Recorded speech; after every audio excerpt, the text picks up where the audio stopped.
Hello everyone. Uh, Today I am starting this video. You as you see thumbnail. जैसा कि आपने thumbnail देख लिया होगा, ये हमारा हिंदी सेटेड का पार्ट 2 होने वाला है। तो हमने पार्ट 1 में ऑलरेडी हमने आपका जो टॉपिक है 1 to 22 that is diagnostic test तक हमने ऑलरेडी करा दिया है। तो इसको मैं अननेसेसरी दोबारा नहीं पढ़ूंगा। तो आप क्या करें, अगर इस वीडियो को देख रहे हैं तो इससे पहले वीडियो जो पार्ट 1 है हिंदी का उसको आप देखें, तो शायद आपको अंडरस्टैंडिंग में ज़्यादा हेल्प मिलेगी। ओके, तो मैं जो 22 टॉपिक है डायग्नोस्टिक टेस्ट, इसके बारे में रिकैप बता दूं। तो डायग्नोस्टिक टेस्ट निदानात्मक शिक्षण मतलब निदान करना, मतलब होता क्या है कि जब आप शिक्षक के रूप में बच्चों को पढ़ाते हैं, ठीक है, तो क्या है कि एक बार में तो बच्चे समझ नहीं जाएंगे, तो उनको कहीं ना कहीं कुछ प्रॉब्लम आएगी। प्रॉब्लम आना भी चाहिए। तो अब जो प्रॉब्लम है उसका सॉल्यूशन हम कैसे किस तरीके से, है ना, और कितने समय में उसको सॉल्व करते हैं, डेट इज निदानात्मक शिक्षण। मतलब कोई प्रॉब्लम है तो उसका सॉल्यूशन हमने कर दिया, चाहे मेथड कोई भी हो, तो वो क्या हुआ, निदान हो गया, उस बच्चे को समझ में आ गया तो निदान हो गया। तो हम लोग आगे देखते हैं रिमेडियल टीचिंग। तो आगे जो होने वाला है, ज़्यादा क्वेश्चन का प्रैक्टिस हम लोग करेंगे। क्यों? क्योंकि इसमें क्या है ना आपका, कि हिंदी में ज़्यादा कुछ ऐसे वैसे पढ़ने से कोई फ़ायदा नहीं है। ऑलरेडी जो आपका सीटेट एग्ज़ाम हो चुका है उसका PYQ ले लें और उसको मोर एंड मोर प्रैक्टिस करें। इससे क्या होगा कि आपका एक स्ट्रॉन्ग ग्रिप जो है ना, आपका फाउंडेशन बनेगा। तो यही है आपका। बाकी ऑनलाइन टेक्स्ट बुक पे भी आप अच्छा टेस्ट सीरीज का वहाँ कंटेंट है तो उसको भी आप यूज कर सकते हैं। तो let's now move to eight original things. Okay, तो आप देख सकते हैं डायग्नोस्टिक टेस्ट हमने कर दिया। क्या था ये?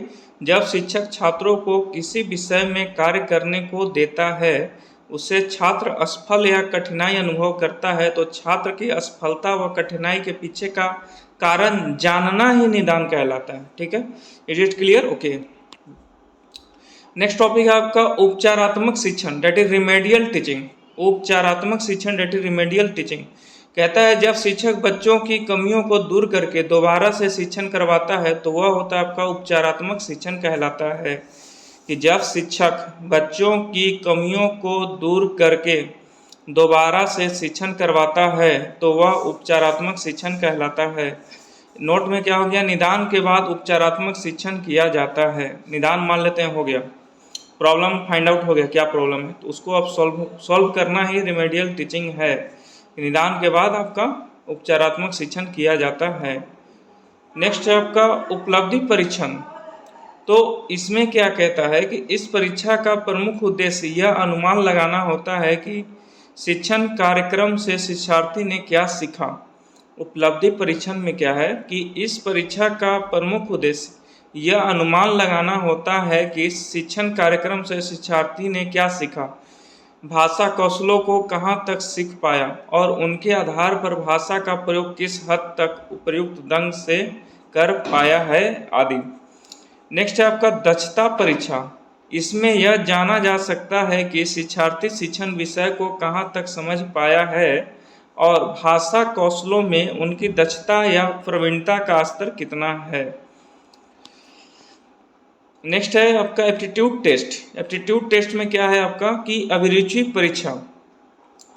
इससे यह पता चलता है कि शिक्षार्थी भाषा सीखने के लिए उपयुक्त अभिरुचि रखता है अथवा नहीं। यह भी अनुमान लगाया जा सकता है कि शिक्षार्थी अपेक्षित शिक्षण में सफल हो पाएगा या नहीं। इसके लिए यह आवश्यक नहीं कि शिक्षार्थी को लक्ष्य विषय का पूर्व ज्ञान हो, किंतु दक्षता परीक्षा के लिए लक्ष्य विषय का ज्ञान होना आवश्यक है। जो आपका एप्टीट्यूड टेस्ट है, इसका मतलब जो टेस्ट होने वाला है उसके रिगार्डिंग ऑलरेडी आप जान रहे हैं, ऐसा मानकर चलता है शिक्षक। ठीक है, तो मैं बता दूं कि अगर आप हिंदी पढ़ रहे हैं चाहे इंग्लिश पढ़ रहे हैं, तो ऐसा नहीं कि इसमें ग्रामर अलग है, इसमें ग्रामर, यही चीज़ को आपको इंग्लिश में लिख दिया जाए ना तो ये हो जाएगा इंग्लिश लैंग्वेज पेपर। बस इतना ही डिफरेंस है, बाकी आप देखेंगे इंग्लिश जब मैं लाऊंगा तो पता चलेगा उसमें। तो अभिरुचि परीक्षा में क्या हो गया आपका कि इसमें यह पता चलता है कि शिक्षार्थी भाषा सीखने के लिए उपयुक्त अभिरुचि रखता है अथवा नहीं। यह भी अनुमान लगाया जा सकता है कि शिक्षार्थी अपेक्षित शिक्षण में सफल हो पाएगा या नहीं। इसके लिए यह आवश्यक नहीं कि शिक्षार्थी को लक्ष्य विषय का पूर्व ज्ञान हो, किंतु दक्षता परीक्षा के लिए लक्ष्य विषय का ज्ञान होना आवश्यक है। नेक्स्ट आपका क्वेश्चन कहता है कि प्राथमिक स्तर पर बच्चों की भाषा का आकलन करने का उद्देश्य। तो इसमें कहता है कि आपका उसकी पठन क्षमता का आकलन, उसके भाषा प्रयोग की क्षमता का आकलन और उसकी लेखन क्षमता का आकलन या उसकी बोलने की कुशलता का आकलन। तो आंसर दिया है बी, उसके भाषा प्रयोग की क्षमता का आकलन। मतलब प्राथमिक स्तर पर बच्चों की भाषा का आकलन करने का उद्देश्य क्या है, तो कहता है उसके भाषा प्रयोग की क्षमता का आकलन। नेक्स्ट है आपका मुख्य कौशल, डेट इज प्राइमरी स्किल। मुख्य कौशल में क्या हो गया, प्राइमरी स्किल। इसमें हो गया सुनना बोलना। तो इसमें कहता है आपका रिइंफोर्समेंट स्किल, पुनर्बनन। इसमें बोलना हो गया, लिखना हो गया। नेक्स्ट कहता है आपका बहुभाषिकता, मल्टीलिंगुअलिज्म। इसमें कहता है एनसीए बहुभाषिकता को संसाधन मानता है। बहुभाषिकता का मतलब है कि एक ही कक्षा में कई भाषा बोलने वाले बच्चे होंगे। एग्जैक्टली यही होता है डाइवर्सिटी इन नेचर। मतलब एक स्कूल में क्या है कि अलग अलग कल्चर, अलग अलग लैंग्वेज और अलग अलग घरों से, सोसाइटी से बच्चे आते हैं। तो एनसीए बहुभाषिकता को संसाधन मानता है। बहुभाषिकता का मतलब है कि एक ही कक्षा में कई भाषा बोलने वाले बच्चे होना। नेक्स्ट कहता है बहुभाषिक कक्षा में बच्चों की मातृभाषा को संसाधन के रूप में प्रयोग किया जाता है। आगे कहता है आपका बहुभाषिकता हमारी पहचान भी है और हमारी का अभिन्न अंग भी। तो इसमें क्या कहता है, आपका आंसर है ए नंबर, कि बहुभाषिकता हमारी पहचान भी है और हमारी सभ्यता व संस्कृति का अभिन्न अंग भी है। नेक्स्ट है आपका पाठ्य पुस्तक, टेक्स्ट बुक। कई संसाधनों में एक संसाधन है लेकिन एकमात्र संसाधन नहीं है। रंग बिरंगी होनी चाहिए, आसान भाषा में होनी चाहिए, बोलचाल की भाषा और व्यवहारिक ज्ञान पर आधारित और बच्चे के स्तर के अनुरूप होनी चाहिए। ठीक है। नेक्स्ट कहता है आपका त्रिभाषा सूत्र। 1964-66 में कोठारी आयोग द्वारा त्रिभाषा सूत्र की संकल्पना की दी गई। इंपॉर्टेंट है कि जो आपका 1964-66 में कोठारी आयोग द्वारा त्रिभाषा सूत्र की संकल्पना दी गई। फिर कहता है पहली भाषा के रूप में मातृभाषा या क्षेत्रीय भाषा को पढ़ाया जाए। सेकंड कहता है द्वितीय भाषा के रूप में हिंदी भाषा राज्यों में कोई भी आधुनिक भारतीय भाषा या अंग्रेजी को, और गैर हिंदी भाषी क्षेत्रों में हिंदी भाषा को द्वितीय भाषा के रूप में पढ़ाया जाए। नेक्स्ट आपका तृतीय भाषा के रूप में हिंदी भाषी तथा गैर हिंदी भाषी दोनों राज्यों में अंग्रेजी या कोई भी ऐसी आधुनिक भारतीय भाषा जिसे द्वितीय भाषा के रूप में न पढ़ाया गया हो। नेक्स्ट कहता है आपका अब अभ्यास शुरू होता है। ठीक है, अब यहाँ से 1 to 50 क्वेश्चन आपका होगा, तो ध्यान से देखिएगा। निम्नलिखित में से किस कार्य के लिए शब्दकोश में सहायता नहीं मिलेगी? तो उच्चारण में सुधार और उच्चारण में सुधार, शब्द संपदा में सुधार या वर्तनी में सुधार या लिखावट में सुधार। तो इसका दिया है डी नंबर, लिखावट में सुधार। तो ये आंसर है, तो बहुत आसान है बोलना, लेकिन आंसर नहीं हो तो थोड़ा टफ हो जाएगा ये। तो ये कैसे होगा आसान? तो प्रैक्टिस से होगा। बार बार एक ही टर्मिनोलॉजी जब आएगा सामने तो लगेगा नहीं ये जाना पहचाना है। तो इस तरीके यही एग्जाम में है, ये बोरियत वाला एग्जाम है ये। निम्नलिखित में से किस कार्य के लिए शब्दकोश में से सहायता नहीं मिलेगी? किस कार्य के लिए? तो लिखावट में सुधार। जैसे हम लोग जो लिख रहे हैं, कोई अच्छा लिखता है, कोई खराब लिखता है, तो उसके लिए कोई शब्दकोश नहीं बना है, वो खुद का हैंडराइटिंग की बात की गई है। सेकंड क्वेश्चन है आपका समग्र भौतिक प्रतिक्रिया विधि में अवबोधन विषय का आधार है। तो कहता है ए नंबर है श्रवण। समग्र भौतिक प्रतिक्रिया विधि में श्रवण अवबोधन विषय का आधार है। नेक्स्ट है आपका जब विद्यार्थी आनंद के लिए पढ़ते हैं इसका तात्पर्य वे में संलग्न हैं। तो ये कहता है आपका डी नंबर है विस्तार से पठन। विस्तार से पठन कि जब विद्यार्थी आनंद के लिए पढ़ते हैं तो इसका तात्पर्य वे, डी नंबर है आपका विस्तार में पठन में संलग्न है। नेक्स्ट है आपका कि भाषा संकेत परिवर्तन और भाषा संकेत मिश्रण बहुधा। तो ये आपका बी नंबर हो जाएगा, द्विभाषी भाषाओं में है ना, भाषा संकेत परिवर्तन और भाषा संकेत मिश्रण बहुधा देखे जाते हैं। तो ये आपका हो जाएगा बी नंबर, द्विभाषी बच्चों में। नेक्स्ट है आपका कि भाषा की आधारभूत संरचनात्मक इकाई है। तो ये कहता है ए नंबर है स्वनिम, ए नंबर आपका स्वनिम, कि भाषा की जो है आपका आधारभूत संरचनात्मक इकाई है स्वनिम। नेक्स्ट क्वेश्चन 6 नंबर की बहुविकल्पी प्रश्न क्लोज परीक्षण निम्नलिखित का मिलान करो आदि प्रश्नों के उन प्रकारों के उदाहरण हैं जिन्हें हम बहुधा परीक्षण में देखते हैं। इसका आंसर है आपका ए नंबर वस्तुनिष्ठ, that is MCQ type questions. यदि आप शब्दों के सिर्फ समानार्थी और विपरीतार्थी जानना चाहते हैं तो आपको किसकी आवश्यकता होगी, किसकी आवश्यकता होगी दोस्तों? तो कहता है कि शब्दों समूह की सूची कोष, शब्द समूह को सूची कोष। नेक्स्ट है आपका वर्ग शब्द पहेलियों के भाषा खेल विद्यार्थियों को उनकी सुधार में मदद करते हैं। तो बी नंबर है शब्द संपदा। क्या है ये वर्ग शब्द पहेलियों के भाषा खेल विद्यार्थियों को उनकी सुधारने में मदद करते हैं। तो बी नंबर है शब्द संपदा। आगे कहता है सुश्री सुधीना कक्षा 1 में भाषा पढ़ाती है। वह अपने विद्यार्थियों को कविता और शिशु गीत पढ़ाना पसंद करती है जिन्हें विद्यार्थी पहले सुनते हैं फिर दोहराते हैं। तो ये कहता है सुश्री सुधीना अपने विद्यार्थियों को पुष्ट कर रही है। ये नंबर है आपका श्रवण एवं वाचन, है ना, श्रवण एवं वाचन। कि सुश्री सुधीना कक्षा 1 में भाषा पढ़ाती है। वह अपने विद्यार्थियों को कविता और शिशु गीत पढ़ाना पसंद करती है जिन्हें विद्यार्थी पहले सुनते हैं फिर दोहराते हैं। तो कहता है सुश्री सुधीना अपने विद्यार्थियों को पुष्ट कर रही है। तो श्रवण व वाचन। ओके। नेक्स्ट कहता है आपका जब कोई विद्यार्थी भाषा का प्रयोग अपनी भावनाओं, संवेगों और विचारों को अभिव्यक्त करने के लिए करती है तो वह भाषा के प्रकार का प्रयोग कर रही है। तो सी नंबर है व्यंजक अर्थपूर्ण, व्यंजक अर्थपूर्ण। कि जब कोई विद्यार्थी भाषा का प्रयोग अपनी भावनाओं, संवेगों और विचारों को अभिव्यक्त करने के लिए करता है तो वह भाषा के प्रकार का प्रयोग कर रहा है। तो व्यंजक और अर्थपूर्ण। नेक्स्ट कहता है श्री जगबीर अपनी कक्षा 2 में श्रुतलेख के प्रयोग से अपने विद्यार्थियों की डैश क्षमता में सुधार कर रहे हैं। तो यह होगा बी नंबर श्रवण एवं लेखन। श्रुति लेख लिखने की बात हो रही है। तो श्रु मतलब हो गया आपका सुनना, दैट इज श्रवण, और लेख मतलब हो गया लेखन, दैट इज लेखन। तो श्रुत लेख वर्ड का जो है आपका संधि विच्छेद कह सकते हैं श्रवण एवं लेखन। ओके।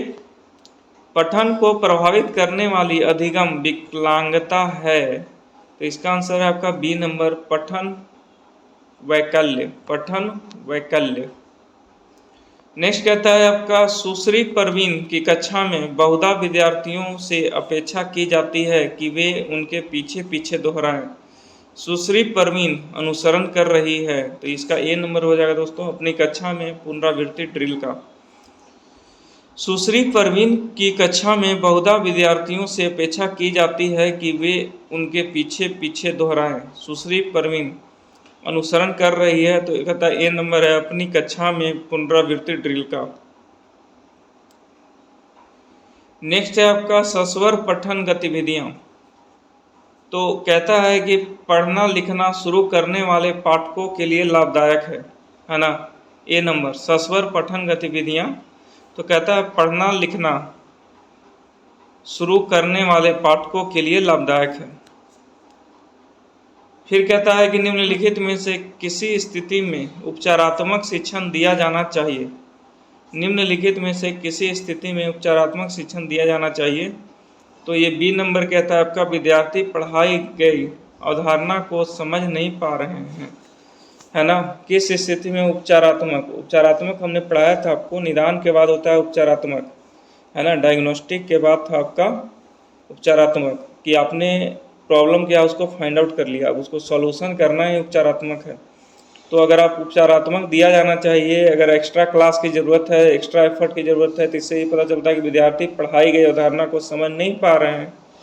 तो बी नंबर है। तो देखिए आप अगर अच्छे से थ्योरी को पढ़ते हैं तो आप इसको आसानी से बना सकते हैं। हर एक क्वेश्चन को इसी बेस पर बनाया जाना चाहिए। नेक्स्ट है आपका 16 नंबर, प्रथम भाषा अर्जन के लिए कौन सा सही है? तो कहता है यह प्राकृतिक रूप से अर्जित की जाती है।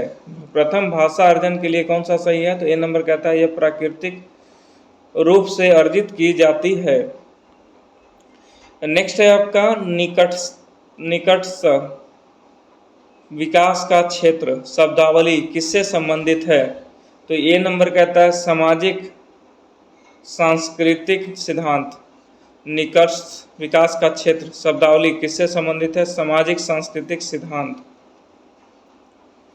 नेक्स्ट है आपका निपुण भारत अभिनाश का उद्देश्य है कि बच्चे पठन तथा लेखन में निपुणता अवश्य प्राप्त कर लें जब बच्चे, तो कहता है कक्षा 3 में पहुंच जाए। क्या कहता है कि निपुण भारत अभिनाश का उद्देश्य है कि बच्चे पठन तथा लेखन में निपुणता अवश्य प्राप्त कर लें तो जब बच्चे कक्षा 3 में पहुंच जाए। नेक्स्ट है आपका कि भाषा में ध्वनि की सबसे छोटी अर्थपूर्ण इकाई क्या होती है? तो ये हो जाएगा आपका दोस्तों सी नंबर आपका है, डेट इज स्वर्णिम कि भाषा में ध्वनि की सबसे छोटी अर्थपूर्ण इकाई क्या होती है? स्वर्णिम। नेक्स्ट कहता है कि जब शिशु 2-3 महीने की आयु में स्वर ध्वनियों को बोलने में सक्षम हो जाते हैं तो कहता है उस अवस्था को क्या कहते हैं? तो ये क्या हो गया कि आपका किलकिलाना, दैट इज क्यूइंग। किलकिलाना, दैट इज क्यूइंग। तो आपने देखा कि जब शिशु 2-3 महीनों की आयु में स्वर ध्वनियों को बोलने में सक्षम हो जाते हैं तो उस अवस्था को क्या कहते हैं? तो ये हो गया आपका किलकना, क्यूइंग। ओके। नेक्स्ट है आपका 21, कबीर 6 भिन्न भाषाओं में प्रवाह के साथ बोलता है, यह भाषाई योग्यता उसे बनाती है। तो ये हो गया आपका बी नंबर हो गया बहुभाषी कि कबीर 6 भिन्न भाषाओं में प्रवाह के साथ बोलता है, यह भाषाई योग्यता उसे बनाती है बहुभाषी। नेक्स्ट कहता है आपका कि पियाजे के अनुसार बच्चे के समग्र बौद्धिक विकास के लिए, तो आपका हो जाएगा बी नंबर, भाषा सबसे महत्वपूर्ण पहलू है। पियाजे के अनुसार बच्चे के समग्र बौद्धिक विकास के लिए भाषा सबसे महत्वपूर्ण पहलू है। नेक्स्ट कहता है दोस्तों चोम्स्की की परिभाषिक शब्दावली सहजता योग्यता को किस रूप में समझा जा सकता है? तो ए नंबर हो गया भाषा अर्जन उपकरण। ओके। नेक्स्ट है आपका कि प्रथम भाषा अर्जन क्या है? तो ये कहता है आपका डी नंबर है, प्राकृतिक प्रक्रिया है कि प्रथम भाषा अर्जन क्या है? तो ये आपका डी नंबर है, आपका प्राकृतिक प्रक्रिया है। नेक्स्ट है आपका कि ऐसा कक्षा जहां बच्चे अपनी मातृभाषा से शुरुआत करते हैं तथा उसके बाद उन्हें अतिरिक्त भाषाओं का शिक्षण दिया जाता है तो वह क्या कहलाता है? तो ये हो जाएगा आपका बहुभाषी कक्षा कि ऐसा कक्षा जहां बच्चे अपनी मातृभाषा से शुरुआत करते हैं, डेट इज इम्पॉर्टेंट। बच्चों को मातृभाषा आनी ही चाहिए, उसके बाद उन्हें अतिरिक्त भाषाओं का शिक्षण दिया जाता है, लाइक इंग्लिश और अदर फॉरेन लैंग्वेज, तो डेट इज मल्टीलिंगुअल क्लास हो जाएगा वो। ओके। नेक्स्ट है आपका किसी एक विचार को औपचारिक तरीके से संप्रेषित किया जाता है, फिर उसी विचार को अनौपचारिक तरीके से संप्रेषित किया जाता है, तो एक भाषिक वक्ता भी इस स्थिति को क्या कहेंगे? तो ये हो जाएगा बी नंबर दोस्तों, कोड बदलना, डेट इज कोड स्विचिंग, है ना। किसी एक विचार को औपचारिक तरीके से संप्रेषित किया जाता है, फिर उसी विचार को अनौपचारिक तरीके से संप्रेषित किया जाता है, तो एक भाषिक वक्ता को इस स्थिति को क्या कहेंगे? समाज भाषा विज्ञान। नेक्स्ट है आपका दोस्तों नोम चोम्स्की समर्थन करते हैं कि, तो कहता है बी नंबर, सभी संस्कृतियों में भाषा अधिगम का प्रतिरूप अधिकांशतः एक जैसा है। ठीक है ना। नोम चोम्स्की समर्थन करते हैं कि सभी संस्कृतियों में भाषा अधिगम का प्रतिरूप अधिकांशतः एक जैसा है। नेक्स्ट है आपका नोम चोम्स्की के सिद्धांत के अनुसार हम सभी इस सहजात समझ के साथ जन्म लेते हैं कि भाषा कैसे कार्य करती है, तो ये आपका हो जाएगा बी नंबर, आपका सार्वभौमिक व्याकरण। मतलब ये है ना कि आप क्वेश्चन को बार बार पढ़ेंगे तो आपको एक अंडरस्टैंडिंग बिल्डअप हो जाएगा। Question based notes, that is very important. Noam Chomsky के सिद्धांत के अनुसार हम सभी इस सहजात समझ के साथ जन्म लेते हैं कि भाषा कैसे कार्य करती है। तो ये हो जाएगा आपका बी नंबर, डेट इज सार्वभौमिक व्याकरण। ओके, नेक्स्ट है आपका बहुभाषिक शिक्षा एक ऐसी प्रक्रिया है जिसमें शिक्षार्थी विद्यालय में अतिरिक्त भाषा सीखने से पहले डैश से शुरुआत करते हैं। तो ये नंबर हो जाएगा दोस्तों अपनी मातृभाषा। बहुभाषिक शिक्षा एक ऐसी प्रक्रिया है जिसमें शिक्षार्थी विद्यालय में अतिरिक्त भाषा सीखने से पहले अपनी मातृभाषा से शुरुआत करते हैं, और इसी को न्यू एजुकेशन पॉलिसी में इसको जो है प्रमोट किया जा रहा है कि जो भी शिक्षाएं दी जाएगी वो आपके मदर टंग में होना चाहिए और स्किल पे ज़्यादा ध्यान देना चाहिए। जो हमारा न्यू शिक्षा स्कीम है ना 5334, अब तो 4 साल का ग्रेजुएशन भी हो गया है बिहार में, तो आप देख लीजिएगा उसको। द्वितीय भाषा के शिक्षण शास्त्रीय अभ्यास में डैश के द्वारा संरचना को बेहतर तरीके से आत्मसात किया जाता है। तो ये हो जाएगा बी नंबर दोस्तों, रोचक विषय सामग्री के साथ अर्थपूर्ण अंतःक्रिया, है ना, रोचक विषय सामग्री के साथ अर्थपूर्ण अंतःक्रिया। नेक्स्ट है आपका निम्नलिखित में से कौन सा किसी उत्तम पाठ्य पुस्तक का मूलभूत मानदंड नहीं है। तो हो जाएगा डी नंबर, मुद्रण एवं जिल्द चढ़ाना, है ना, मुद्रण एवं जिल्द चढ़ाना। नेक्स्ट कहता है कि एक अध्यापिका 5वीं कक्षा के अपने विद्यार्थियों को 6 वाक्यों का एक छोटा अनुच्छेद 2 बार सुनने के लिए कहती है। फिर वह विद्यार्थियों को 4-4 के समूह में सुने हुए वाक्यों को अपने शब्दों में लिखने के लिए कहती है। तो यह शिक्षण विधि का कौन सा रूप है। ध्यान से सुनिएगा क्या क्वेश्चन कह रहा है। अच्छा जो भी हो हम लोग समझेंगे इस क्वेश्चन को कि एक अध्यापिका है, ठीक है, 5वीं कक्षा के अपने विद्यार्थियों को 6 वाक्यों का एक छोटा अनुच्छेद और 2 बार सुनने के लिए कहती है। फिर वह विद्यार्थियों को 4-4 के समूह में सुने हुए वाक्यों को अपने शब्दों में लिखने के लिए कहती है। तो यह शिक्षण विधि कौन सा है। तो अनुच्छेद श्रुतलेख, मैंने अनुच्छेद को सुनिए और लिखिए। पहले ही बताया था, इसको तोड़ने का कोशिश है। श्रुतलेख भाषण मने हो गया आपका बोलना, श्रवण मने सुनना। तो यहाँ बात स्पष्ट कहा जा रहा है कि पहले सुनो, क्या कह रहा है कि सुनो, और उसके बाद क्या है लिखो। तो क्या हो गया श्रुतलेख, तो ये आ गया श्रुतलेख, ठीक है। अब क्लियर कट कह दिया यहाँ आपका अनुच्छेद, तो ये हो गया अनुच्छेद श्रुतलेख। यही कहता वाक्य दिया रहता तो वाक्य आधारित हो जाता। That's it, okay. नेक्स्ट है आपका कि एक अध्यापिका को पता चलता है कि कुछ विद्यार्थी सीखते समय अनुच्छेदों की विस्तृत व्याख्या एवं वाक्य रचना को समझने में कठिनाई अनुभव कर रहे हैं। तो वह उन्हें एक समृद्ध शब्द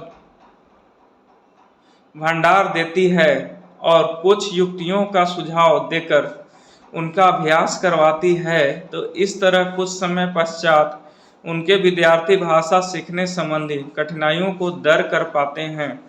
तो अध्यापिका ने यह किस प्रकार का आकलन किया है। तो ये नंबर हो जाएगा आपका निदानात्मक आकलन। नेक्स्ट है आपका 34, किस भाषा की परीक्षा टेस्ट का ब्लूप्रिंट तैयार करते समय निम्नलिखित में से कौन सा कार्य आवश्यक नहीं है। तो ये कहता है आपका डी नंबर है, लेखन की विविध शैलियों को महत्व देना, लेखन की विविध शैलियों को महत्व देना। नेक्स्ट कहता है कि एक शिक्षक श्याम पट पर स्पष्ट लेख में कुछ शब्द लिखता या लिखती है और विद्यार्थी उन शब्दों को अपनी अभ्यास पुस्तिका में लिखते हैं। तो निम्नलिखित में से कौन सी विधि वर्तनी सिखाने की इस तकनीक से मेल खाती है। तो ये हो जाएगा आपका प्रतिलेखन विधि, प्रतिलेखन विधि। एक बालक भाषा सीखते समय निम्नलिखित कठिनाई अनुभव करता पाया जाता है। भाषा सीखते समय तो कौन कौन सा आपका जो है कि भाषा सीखते समय अनुभव को वो प्रॉब्लम फेस करेगा। तो पहला कहता है कि नाम तथा अक्षरों की ध्वनि को सीखने में कठिनाई, ओके। नेक्स्ट कहता है कि उच्च स्वर में पढ़ते समय गलतियां करना, शब्दों और वाक्यों को पढ़ते समय दृष्टि बाधा और लेखन कार्य को पूरा करने में अधिक समय लगाना। तो ये हो जाएगा दोस्तों ए नंबर है वाच्य वैकल्प। अगर इस तरीके का प्रॉब्लम है तो वो हो जाएगा वाचन वैकल्प। नेक्स्ट, एक अध्यापिका लखनऊ पर पाठ पढ़ाती है। कोई टॉपिक है आपका लखनऊ, क्या है लखनऊ, इस पे डिस्कशन हो रहा है। ओके, कहता है विद्यार्थियों द्वारा मौन पठन के पश्चात वह उनमें निम्नलिखित प्रश्न करती है कि हजरतगंज में शोर क्यों नहीं था और लखनऊ को नवाबों का शहर क्यों कहा जाता है। तो ये जो है किस टाइप का जो है आपका प्रकृति का क्वेश्चन है। तो कहता है बी नंबर है कालांतरित प्रश्न, कि पीछे हमने जो बताया उसके बेसिस पे आप आंसर बताइए। आप क्या पहले से जानते थे, क्या अब जान रहे हैं, डेट इज नॉट मैटर। हमने जो बताया उसी के बीच का क्वेश्चन है, डेट इज कालांतरित प्रश्न। निम्नलिखित में से कौन सा मौन पाठ का लाभ नहीं है। ओके, निम्नलिखित में से कौन सा मौन पाठ का लाभ नहीं है। तो ये कहता है दोस्तों कि यह विद्यार्थियों की झिझक और संकोच दूर करता है। ये आपका मौन पाठ का लाभ नहीं है, मौन पाठ का लाभ नहीं है। तो कौन कौन सा है, यह विद्यार्थियों को ऊर्जा बचाता है और विद्यार्थी समझ एवं चिंतन से अर्थ ग्रहण करते हैं और यह विद्यार्थियों में स्वतः अध्ययन की प्रवृत्ति विकसित करता है। तो इसका आंसर हो जाएगा आपका ए नंबर, जैसे यह विद्यार्थियों की झिझक और संकोच दूर करता है। ये आपका मौन पाठन का लाभ नहीं है। नेक्स्ट है आपका 39 की अंग्रेजी भाषा के शिक्षण विधि के संबंध में निम्नलिखित कथन पढ़िए। तो क्या क्या है कि यह शिक्षण पद्धति सर्वप्रथम जर्मनी से प्रारंभ की गई। अंग्रेजी भाषा सिखाने के लिए पूरे यूरोप में यह व्यापक रूप से में अपनाई गई। शिक्षण की इकाई शब्द है न कि वाक्य, और विषय सामग्री मानक प्रारूप में विभाजित की जाती है। ठीक है, यह औपचारिक से क्रियात्मक चरणों की ओर जाती है और वाक्य रचना व्याख्या करने में वाक्य रचना का सर्वोत्तम उपयोग करती है। तो ये आंसर कौन सा हो जाएगा आपका डी नंबर, व्याकरण सम्मत अनुवाद पद्धति। नेक्स्ट, कि निम्नलिखित कथन पढ़कर ठीक है सही विकल्प का चयन कीजिए। ओके, तो पहला कहता है कि मूल्यांकन का उपकौशल उपागम जो किन बिंदुओं में मदद की जरूरत है यह भांपने की अध्यापक की सहज बुद्धि को परिलक्षित करता है। और जो बी हो गया तर्क, दैट इज स्टेटमेंट हो गया, ए हो गया आपका कंक्लूजन तर्क। लेखन और श्रवण की परीक्षा को कई उपकौशलों में बांटा जा सकता है। एकीकृत भाषा परीक्षाओं द्वारा पूरा किया जा सकता है। तो इसका कौन सा आंसर सही होगा, पहले तो देख लेते हैं स्टेटमेंट कैसा कैसा होता है कि ए सही है बी गलत है। ओके, ए और बी दोनों सही है और जो एक्सप्लेनेशन है वो भी सही है। नेक्स्ट कहता है आपका कि ए और बी दोनों सही है लेकिन एक्सप्लेनेशन सही नहीं है। फिर कहता है ए सही नहीं है बी सही है। तो आंसर सी कह रहा है कि दोनों तो सही है लेकिन एक्सप्लेनेशन सही नहीं है। तो देख लेते हैं क्या कह रहा है कि मूल्यांकन का उपकौशल उपागम जो किन बिंदुओं में मदद की जरूरत है यह भांपने की अध्यापक की सहज बुद्धि को परिलक्षित करता है, ये सही है। लेखन और श्रवण की परीक्षा को कई उपकौशलों में बांटा जा सकता है। एकीकृत भाषा परीक्षाओं द्वारा पूरा किया जा सकता है, तो ये भी सही है, लेकिन दोनों आपस में कोई इंटरलिंक नहीं है। नेक्स्ट आपका कि एक अध्यापक हैं जो किसी पाठ्य सामग्री का आधा भाग स्वयं उच्च स्वर में पढ़कर अपने विद्यार्थियों से कहती है कि वे उस पाठ के अंत को अपने अनुसार पूर्ण करें, या किस प्रकार की गतिविधि है। तो ए नंबर हो गया अनुभव आधारित गतिविधि। एक अध्यापक हैं ठीक है जो कहता है कि किसी पाठ्य सामग्री का आधा भाग स्वयं उच्च स्वर में पढ़कर अपने विद्यार्थियों से कहता है कि वे पाठ के अंत को अपने अनुसार पूर्ण करें। जैसे मान लो हम शिक्षक हैं तो कोई वाक्य है या कोई एक लेसन है तो उसका आधा हमने खुद पढ़ा और आधा बोला कि तुम लोग अपने आप में पढ़ लो, तो क्या होगा अनुभव आधारित गतिविधि। जैसे मैं पढ़ के बता रहा था वैसे तुम भी पढ़ो। 42 है आपका कि निम्नलिखित पत्तियों में कौन सी पत्ती विद्यार्थियों में शब्द भंडारण विकसित करने की सर्वोत्तम युक्ति है। तो इसका आंसर हो जाएगा बी नंबर की दिए गए संदर्भ में नए शब्दों के अर्थ का अनुमान लगाया गया है। 43 क्वेश्चन कहता है कि बहुभाषिता का प्रयोग एक संसाधन के रूप में करना चाहिए जिससे, तो सी नंबर कहता है प्रत्येक बच्चे को सुरक्षा एवं स्वीकृति का एहसास हो। नेक्स्ट है आपका कि कक्षा में विद्यार्थियों को प्रायः कहानी सुनाई जानी चाहिए क्योंकि इससे, तो सी नंबर भाषा को समग्र रूप से प्रस्तुत किया जाता है, इससे थोड़ा इंटरेक्शन भी होता है बच्चों को पढ़ाई के लेकर, है ना। कक्षा में विद्यार्थियों को प्रायः कहानी सुनाई जानी चाहिए क्योंकि इससे भाषा को समग्र रूप में प्रस्तुत किया जाता है, तो सी नंबर। नेक्स्ट है आपका कि भाषा अर्जन का अर्थ है, तो ये कहता है बी नंबर है, किसी भाषा को अनौपचारिक परिवेश में अनजाने में ही सीख लेना, है ना। भाषा अर्जन का अर्थ है कि किसी भाषा को अनौपचारिक परिवेश में अनजाने में ही सीख लेना। फिर कहता है श्याम अपनी मातृभाषा संथाली बहुत अच्छे से पढ़ लेता है और उसने बहुत अच्छी तरह से फ्रेंच भाषा सीख ली है। तो कहता है कि अब वह फ्रेंच भाषा में भी पढ़ लेता है, तो उसे क्या कहते हैं, तो ये हो जाएगा आपका कौशल का अंतरण, मतलब मल्टी टैलेंट है भाई, कि श्याम अपनी मातृभाषा संथाली बहुत अच्छे से पढ़ लेता है और उसने बहुत अच्छे तरह से फ्रेंच भाषा भी सीख ली है, तो वह अब फ्रेंच भाषा में भी पढ़ लेता है, तो इसे क्या कहते हैं दोस्तों, कौशलों का अंतरण।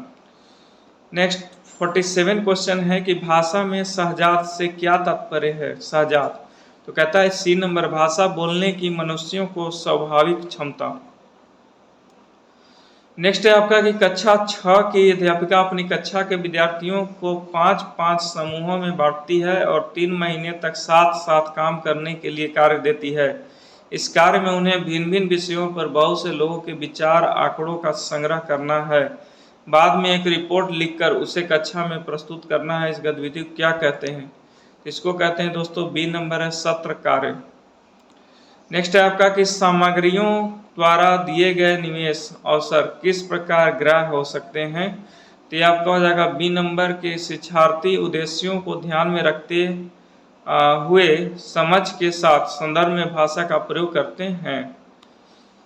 नेक्स्ट है आपका कि निम्नलिखित में से कौन सी टॉप डाउन श्रवण प्रक्रियाएं हैं और कौन सी बॉटम अप प्रक्रियाएं हैं, तो कहता है ए नंबर है कि मुख्य बिंदु को जानने के लिए अनुमान लगाने, निष्कर्ष निकालने और सारांशीकरण करने के लिए सुनना, और विशिष्ट बारीकियों जैसे ध्वनि, शब्द और खंड आदि के लिए सुनना।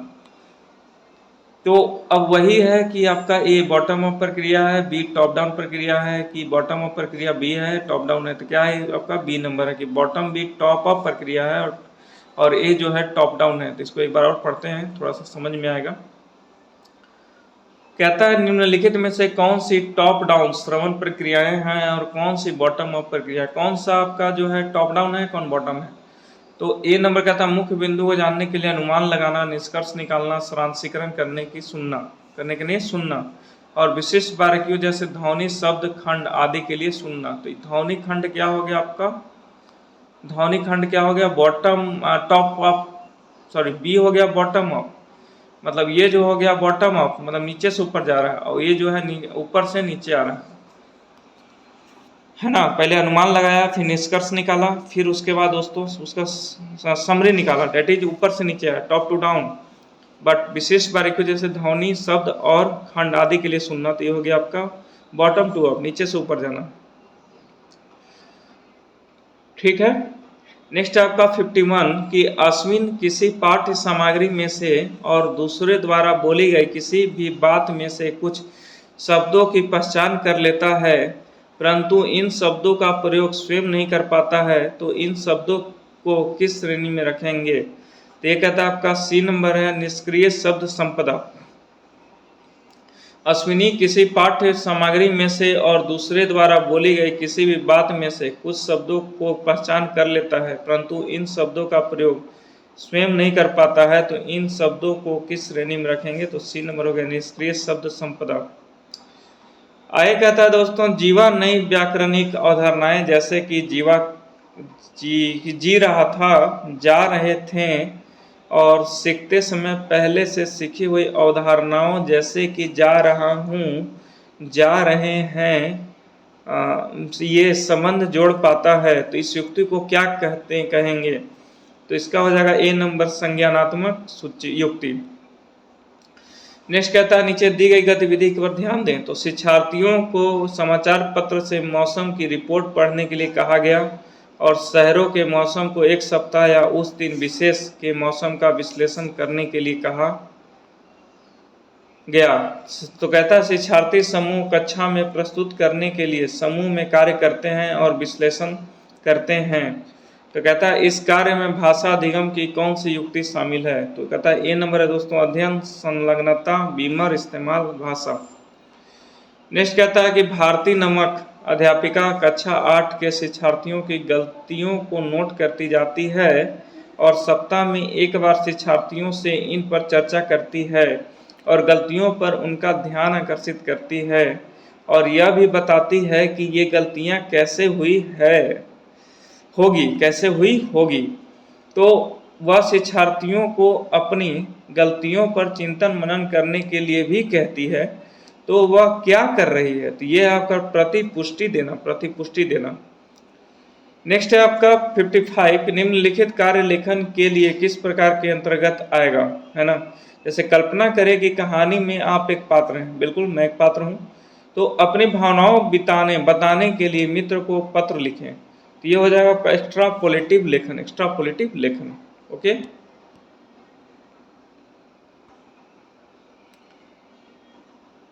नेक्स्ट है आपका 56 कि राष्ट्रीय शिक्षा नीति जो 2020 किसके अध्ययन की अनुशंसा करती है? तो अंग्रेजी और विदेशी भाषाएं, मातृभाषा संस्कृत, तमिल, शास्त्रीय भाषाएं, हिंदी, अंग्रेजी और उर्दू। फिर मातृभाषा, दूसरी भारतीय भाषाएं, फिर संस्कृत, विदेशी भाषाएं, शास्त्रीय भाषा, फिर घर की भाषा, मातृभाषा, दूसरी भारतीय भाषाएं, विदेशी भाषा, शास्त्रीय भाषा। तो ये ऑप्शन हो जाएगा आपका दोस्तों डी नंबर की, घर की भाषा, मातृभाषा, दूसरी भारतीय भाषाएं और विदेशी भाषा, शास्त्रीय भाषा। ओके। नेक्स्ट कहता है कि पाठ्य सामग्री की प्रामाणिकता क्या है? तो ये हो जाएगा दोस्तों बी नंबर, किसी संदर्भ तथा प्राकृतिक भाषा प्रयोग से उपजी पाठ्य सामग्री, है ना। पाठ्य सामग्री की प्रामाणिकता क्या है? तो किसी संदर्भ तथा प्राकृतिक भाषा प्रयोग से उपजी पाठ्य सामग्री। नेक्स्ट कहता है कि कौन सी गतिविधि पोर्टफोलियो आकलन से संबंधित है ना। तो कहता है आपका अध्यापक शिक्षार्थियों के अधिगम के प्रत्येक चरण के बारे में टिप्पणी लिखते हैं और उसका रिकॉर्ड रखते हैं। अध्यापक शिक्षार्थियों के प्रत्येक कार्य का रिकॉर्ड रखते हैं जिससे कि हर गतिविधि के लिए अंक दिए जा सकें और अध्यापक अभिभावकों को पृष्ठ पोषण देने के लिए रिपोर्ट कार्ड में अपने विचार लिखते हैं। और आपका अगला है कि कक्षा में शिक्षार्थियों द्वारा दी जाने वाली सभी गतिविधियों का रिकॉर्ड रखना। तो आपका आंसर हो जाएगा ए नंबर, जो पोर्टफोलियो आकलन है ना। तो पोर्टफोलियो आकलन होता क्या है? तो आपका ए नंबर कहता है कि अध्यापक शिक्षार्थियों के अधिगम के प्रत्येक चरण के बारे में टिप्पणी लिखते हैं और उसका रिकॉर्ड रखते हैं। ओके। नेक्स्ट आपका 59 है कि एक अध्यापक कक्षा 8 के विद्यार्थियों को 10 वाक्यों का एक अनुच्छेद पढ़कर सुनाती हैं। 10 वाक्य का एक अनुच्छेद पढ़कर सुना दिया टीचर ने स्टूडेंट को। ओके, यहाँ तक हो गया। और उन्हें ध्यान से सुनने के लिए कहती है। शिक्षार्थियों से कहा जाता है कि वे श्रवण के आधार पर इस अनुच्छेद को पुनः लिखें। अनुच्छेद में आए शब्दों और वाक्यों को उसी तरह से लिखने की जरूरत नहीं है, उन्हें अनुच्छेद को अर्थ को ध्यान में रखना है। इस गतिविधि को क्या कहते हैं? तो आपका ए नंबर हो जाएगा अनुच्छेद श्रुत लेख। ओके। हाँ, नेक्स्ट है आपका कि एक अनुच्छेद में से हर पंक्ति में छठे या सातवें शब्द के बाद एक शब्द या वाक्यांश हटा दिया जाता है, फिर उसे पूरा करने के लिए कहा जाता है। इस परीक्षण को क्या कहते हैं? तो ये आपका हो जाएगा सी नंबर हो जाएगा आपका क्लोज परीक्षण। फिर कहता है कि भाषा कौशल के संबंध में कौन सा कथन सही नहीं है? तो आपका ए नंबर हो जाएगा दोस्तों कि भाषा कौशल एक क्रम में ही अर्जित किए जाते हैं। भाषा क्रम जो है ना, एक क्रम मैंने पढ़ाया था ना पहले कि मान लो कोई बच्चा पहले सुनना, है ना, सुनना, बोलना, लिखना और पढ़ना, मान लो ये आपका क्रम है। अच्छे से लिखता हूँ मैं। पहला क्या है आपका? सुनना, दूसरा आपका हो गया लिखना, फिर बोलना और लास्ट पढ़ना। इसका कोई क्रम फिक्स नहीं है कि पहले सुनेगा तब लिखेगा तब बोलेगा तब पढ़ेगा। हो सकता है पहले पढ़ना शुरू कर दे या पहले बोलना शुरू कर दे या पहले लिखना शुरू कर दे, तो इसका कोई क्रम नहीं है। तो इसी क्वेश्चन पे कहा गया कि भाषा कौशल के संबंध में कौन सा कथन सही नहीं है। तो भाषा कौशल एक क्रम में ही अर्जित किया जाता है, डेट इज नॉट नेसेसरी। तो ये आपका हो जाएगा आंसर। और क्या क्या दिया हुआ है कि भाषा कौशल एक दूसरे को प्रभावित करते हैं। बिल्कुल, भाषा कौशल एक दूसरे से संबंधित है, संबंधित तो है लेकिन एक क्रम वाइज हो, ये ऐसा इशू नहीं है। भाषा कौशल एक क्रम में अर्जित नहीं किए जाते, सही बात है। तो नहीं है तो ये हो जाएगा, और होता कि कौन सा सही है तो आपका डी हो जाता। ओके, तो यही था इन्फॉर्मेशन मेरे साइड से। आपका हिंदी का ये कंप्लीट होता है। अब हिंदी का क्या है कि मैं लाऊंगा PYQ का पूरा कंप्लीट एनालिसिस। तो पहले मैं नोट्स को कंप्लीट करता हूँ। तो मैंने क्या क्या नोट्स आप लोग कंप्लीट कर दिया है, मैं आपको रिकैप कराता हूँ। सबसे पहले मैंने CDP का कंप्लीट कर दिया। आप पार्ट 1, 2, 3 में प्लेलिस्ट में देख सकते हैं, seated BEd question analysis. Okay, second आपका जो कंप्लीट हुआ डेट इज इन्वायरमेंटल साइंस, इसका दोनों पोर्शन, मेन पोर्शन, पेडागोगी, दोनों मैंने कंप्लीट किया है 2 पार्ट में, पार्ट 1 एंड पार्ट 2। और जो नेक्स्ट ये हो रहा है आपका हिंदी, तो हिंदी पार्ट 1 अपलोड है, ये पार्ट 2 आपका अभी शूट कर रहा हूँ, तो ये भी अपलोड हो जाएगा। तो यही है दोस्तों मेरे तरफ से, और मैं उम्मीद करता हूँ आपको ये सारा इन्फॉर्मेशन कहीं ना कहीं यूज में ही आएगा। तो प्लीज़ आप मेरे चैनल को आप विजिट करें, और जैसा भी हो आप कमेंट ज़रूर दें, क्योंकि आपका कमेंट ही मेरा जो है डेवलपमेंट का सीढ़ी है। तो okay, thank you very much.